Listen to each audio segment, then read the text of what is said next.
Parce qu'il y a une différence entre le rachat maintenant et la création. Ok. Toyota, il a créé Lexus. Nissan a créé Infiniti. BMW n'a jamais créé Rolls-Royce. Voilà. Salut mesdames et messieurs, soyez tous les bienvenus dans cet nouvel épisode. Je suis aujourd'hui à Sanamcar pour une nouvelle vidéo. Certains de mes abonnés ont me demandé pourquoi certaines voitures sont-elles de sous-marque. Ouais. Par exemple, la fois passée, j'avais parlé de Lexus qui était la marque dérivée de Toyota.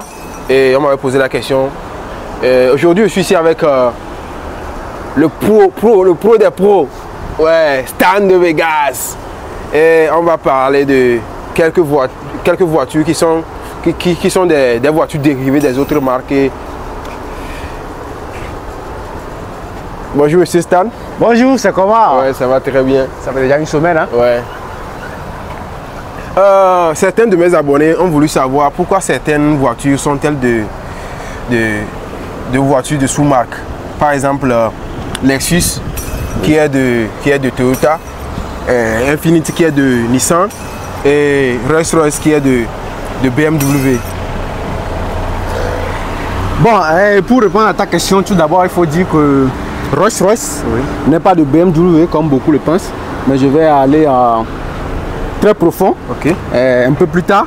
Donc, j'ai parlé de Toyota la dernière fois, qui est le maître de Lexus. Je pense que c'est ça qui a fait... qui a suscité beaucoup de questions. De questions, tout à fait. Et le Nissan également, qui est la marque de... Pardon. Oui, l'Infiniti, qui est la marque de Nissan, n'est-ce pas? Oui. Donc aujourd'hui nous allons aller pour expliquer un peu. Donc pour Toyota, je pense que je l'ai déjà bien expliqué, mais je vais encore aller en profondeur pour qu'on puisse voir le logo de Lexus ici, avant de rebondir, n'est-ce pas? Oui. Voilà. Du coup, qu'est-ce qui s'est passé avec cette marque Lexus? Toyota, je fais un peu la récapitulation. Hein. Oui. Toyota avait eu des problèmes. Quel genre de problème? Il y avait des problèmes avec ces marques de luxe, ou bien ces modèles de luxe, si je peux aller ainsi. Toyota avait créé des voitures de luxe dans le temps et ça n'a pas fonctionné dans le domaine marketing. C'était des voitures bien solides, très fiables, mais dans le domaine marketing, ça n'a pas fonctionné. C'est ça le maître du marketing a décidé maintenant pour qu'il crée une sous-marque, n'est-ce pas, qui est Lexus. Ouais, qui sera une marque de luxe. Voilà, une marque de luxe. Comme vous le voyez, Lexus, luxe en anglais c'est Lexus, n'est-ce pas? Donc c'est Lexus. Donc c'est ça qu'ils ont coupé Lexus. Vous voyez, c'est pas un mot en français. Oubliez le français, c'est un mot en anglais. Donc c'est ça, ils ont juste coupé Lexus. Vous comprenez? Donc du coup, et comme ça, ils ont vu que la marque a pris un tournure. Ceux qui veulent des préférences de luxe, des performances incroyables, ils ont décidé d'acheter une marque comme Lexus. Donc Toyota a eu d'énormes succès avec cette idée qui est Lexus. Donc qui est le logo L, Lexus, avec le cercle pour dire genre c'est tout ce qui est... Tout ce qui tourne autour du luxe. Du luxe, voilà. Tout ce qui tourne autour du luxe. Du coup, Nissan également, là nous allons revenir directement sur Nissan, n'est-ce pas? Oui, Infiniti qui vient de Nissan. Également a eu l'idée, parce qu'au préavant, ils ont créé des marques, des modèles plutôt, qui n'a pas trop donné.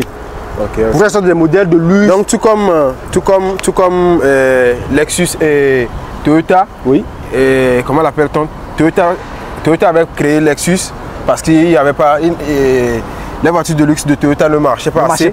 Du coup, Nissan aussi a eu l'idée de créer les voitures de luxe, qui est maintenant Infiniti. Mais je vais vous raconter l'histoire un tout petit peu, n'est-ce pas?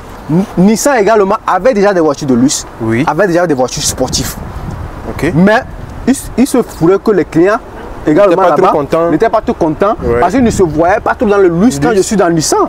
Moi également, je suis dans Nissan, je ne me vois pas dans le luxe. Je paie un petit Nissan pour mes courses. Nissan comme ça, Nissan Sony, je paie pour mes petits courses. Je ne paie pas pour essayer d'aller draguer les gros. Tu vois, non? Donc du coup, c'est les clients. Comment satisfaire les clients? C'est ça qui amène maintenant à ces voitures de créer des sous marques. Donc, qu'est-ce que Nissan a fait? Nissan, aussi malin qu'il est, il n'a pas trop cherché ailleurs, il a juste il a déjà le Nissan Infiniti. Ok, il y avait déjà Nissan Infiniti. Il a créé Nissan Infiniti, je pense, en 1985. Ok. Vous voyez? Il a déjà créé Nissan Infiniti, mais ça ne donnait pas trop. Ok. Tu vois, non? Ouais. C'est là il a dit, bon, écoute, ici le Toyota, nous sommes tous des Japonais. Voilà, si mon frère a fait quelque chose qui marche, pourquoi moi je vais aller chercher ailleurs? C'est là il a créé Infiniti. Maintenant, Infiniti, quand tu vois le logo d'Infiniti, oui, tu comprends tout juste qu'ils ont juste copié le Suisse. Le Suisse, ils ont fait le L qui ressemble un peu à V. Okay. Mais Infiniti, vous voyez? Oui. Infiniti, maintenant, lui, il a fait encore un cercle maintenant ouvert, un V couché. Oh, ok. Comme on peut voir le Suisse. Ok. On avance, n'est-ce pas? Ok. Là, il ne faut pas qu'on parle dans le vide, vous comprenez? Donc, c'est ce que Nissan, lui, il a fait. Juste créer un truc que Toyota a déjà fait sur les Suisses. Oui. Maintenant, en faisant seulement le logo, pareil. Okay. Maintenant, le L que les Suisses a fait, un peu penché qui ressemble à V sur le côté, lui, il a juste renversé le V et vous avez Infiniti. Donc, c'est en 1900. Tout à fait. Vous voyez, non?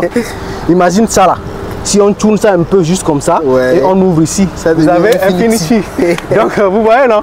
Du coup, c'était l'idée qui était géniale pour eux. Donc, les premières ventes, c'était en 2000, pardon, pas 2040, en 1987, oui, qu'ils ont fait sortir, si je ne me trompe pas, la M30, qui est une voiture coupée, et ils ont fait aussi sortir le Q45. Oh, ok. Voilà. Ouais, et donc, c'était leur premier marque qui a fait un peu du buzz. La M30 qui est coupée, oui, et le Q45 qui a fait un peu de buzz, et c'était dans les années 85, tu n'étais pas encore né. Moi également. Pareil que vous, hein? Voilà. Donc du coup, après, ils ont fait les ventes, mais les ventes, ils n'ont pas pu conquérir le cœur des Américains. Okay. Parce que les Américains, ce sont des gens qui aiment plus des voitures un peu plus gigantesques, les voitures immenses. Alors que le Q, c'était des voitures bien, mais ça ne donnait pas ce que ça devait donner. N'est-ce pas? C'était pas toujours aux attentes des clients, voilà, qui aimaient trop le luxe et tout. Ok. Tu vois, non? Oh, okay, donc, la M30 qui était sortie et la Q45, c'était la première marque d'Infiniti qui était sortie en 1987. Voilà. Oh, ok. Donc, en l'an 2000, le buzz même c'est installé en l'an 2000, où ils ont créé. Parce que ça marchait déjà. Ça marchait un peu, donc il y avait un peu d'argent. Parce qu'il y avait déjà le Nissan qui faisait rentrer de l'argent. Oh, ok. Tu vois, non? Ouais. Nissan, déjà, c'était une marque qui faisait rentrer de l'argent. Ce n'est pas que ils sont en manque d'argent. Ok. Donc, c'est après maintenant, en l'an 2000, où les gens disaient que non, c'est la fin du monde, dessus, où ils ne se souciaient pas trop mal de tout ce qui concerne la fin du monde. Ils sont là à réfléchir. Et qu'est-ce que les gars nous ont fait sortir? Ils nous ont fait sortir un G35. Oh, ok. Un G35 maintenant. G35. En ce moment, c'était la voiture de BMW, la E46, qu'on appelait série 3. Oh, ok. Qui faisait le buzz. En ce moment, c'était une voiture de luxe. Ce n'est pas aujourd'hui que tout le monde, tous les petits, dès qu'ils commencent à avoir un peu d'argent, ils commencent à faire du buzz, ils paient ces trucs-là. Tu vois? Donc, c'était la marque qui faisait du buzz de chez BMW, qui est la E46, que certains appellent série 3 en l'an 2000. C'est là les gars, ils ont fait sortir la G35. Et la G35 maintenant a pris le dessus de la série 3 de chez BMW que les gens appellent 46. C'est là qu'ils ont pris vraiment le marché en main. Le Nissan, qui est Infiniti en fait. Vous voyez, non? Oui. Donc de là, de 2000, en l'an 2006, l'an 2008 comme ça, ils ont conquéri maintenant le marché de la Chine ainsi que le marché de l'Amérique. Ça c'était l'objectif, c'est le jackpot. Donc en 2006, ils sont devenus internationaux. Je te dis, parce qu'ils créaient des Q50, Q80, machin. Et c'était une voiture, la voiture d'Ameou Eza. Vous connaissez l'Ameou Eza, l'international togolais. Donc c'était la voiture maintenant qui a conquéri le cœur des Américains parce qu'ils aimaient plus des voitures un peu gigantesques. Tu vois, non? Donc de là, de 2008 en allant, ils ont fait trop de buzz avec l'Infiniti. Mais il y a un petit souci. Vous savez, un bien mal acquis, un bien mal acquis. Ne dure jamais. Comment on dit ça? Ne profite jamais.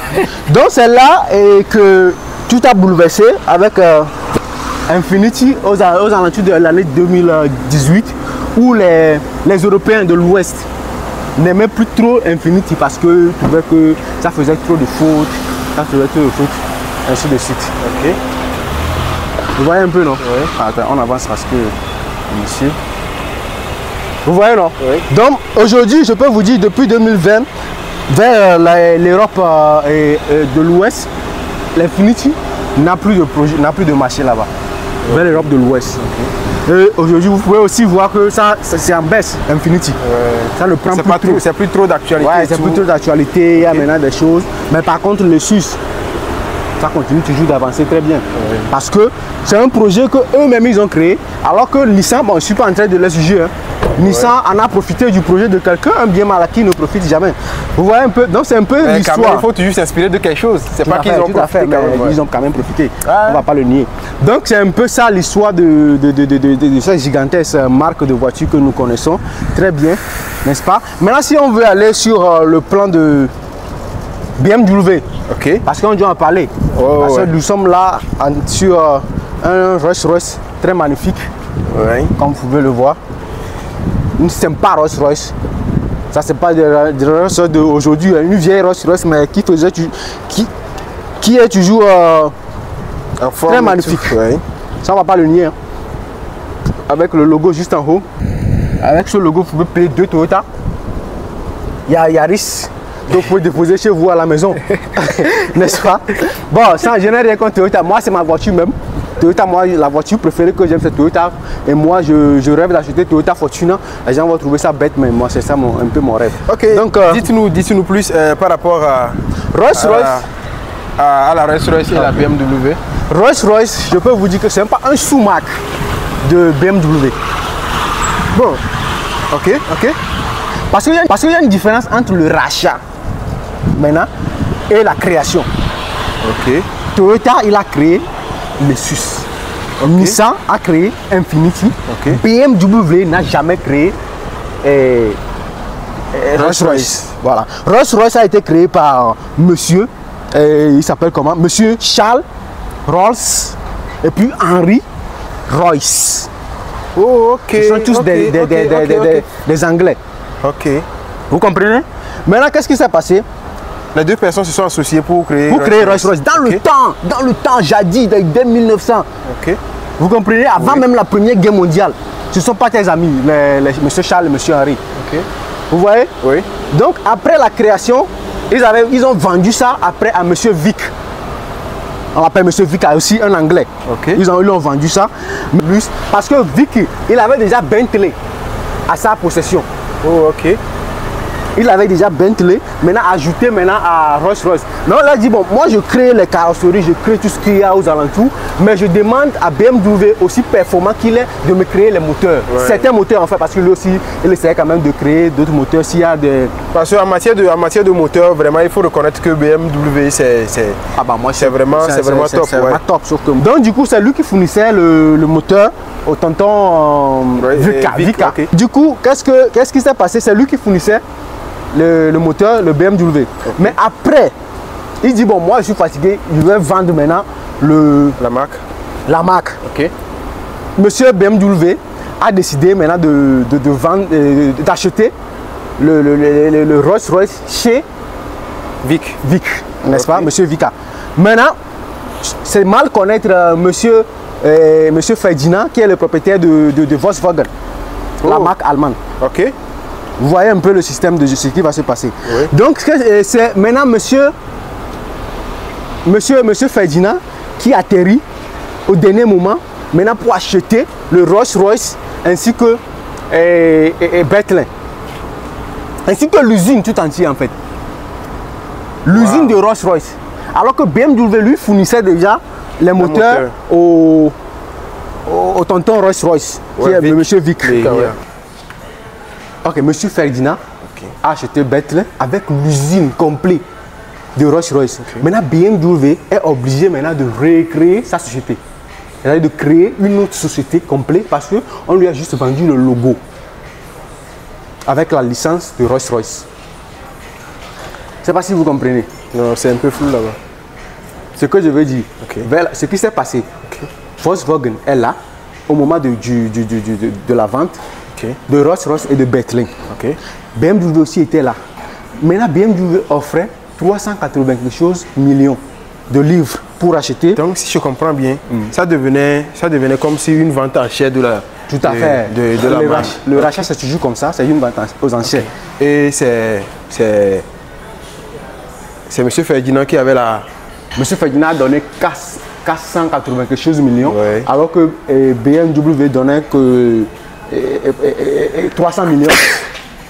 Mais ouais. comme c'était tous des amis, ils ont essayé de régler l'affaire à l'amiable. Tout ce qu'il faut retenir, c'est que BMW a acheté Rolls-Royce chez Monsieur Vika.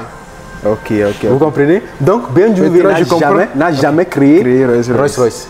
C'était juste du rachat. C'était juste du rachat. Vous voyez un peu. Donc c'est un peu le choix. Donc ce qu'il faut retenir vers la fin, il faut savoir que Toyota, bien sûr, a créé Lexus. Nissan a créé Infiniti. Maintenant, BMW n'a pas créé Rolls-Royce, mais il a racheté. Vous comprenez? Vous avez aussi Hyundai, que la marque que vous connaissez, qui a pour marque aussi Genesis. Ok. Vous voyez? Et il y a aussi, il s'appelle comment? Honda. Honda, n'est-ce pas? Qui a pour aussi la marque Acura. Vous voyez? Maintenant, il y a une différence, ce qu'il faut retenir vers la fin. Ça, je ne vais plus trop parler. Il y a une différence maintenant entre le rachat et la création. Vous voyez un peu? Le rachat est totalement différent de la création. Parce que si on parle du rachat, M. Volkswagen est tellement doué. Parce que vous savez que Volkswagen a déjà payé Lamborghini, a déjà payé Bugatti. Ah bon? Ah bah oui. Il y a aussi une marque qu'on appelle Skoda. Ouais, Skoda, oui. Skoda aussi, Volkswagen a encore payé ça. C'est pas un ami Volkswagen. Il s'appelle Monsieur Ferdinand. Bon, on termine la vidéo ici. Pour l'histoire de Volkswagen et tout, je pense qu'on va revenir dans une prochaine vidéo. Ah ouais. Dites-moi ce que vous pensez. Si vous connaissez aussi des marques qui sont des sous-marques des voitures, dites-moi dans les commentaires et on vous reviendra avec une nouvelle vidéo qui continue dans la même logique des voitures, des marques et tout. N'oubliez pas de vous abonner à la chaîne, de liker. On se voit dans une prochaine. Monsieur Stan, merci beaucoup. Je vous en prie. Bye bye.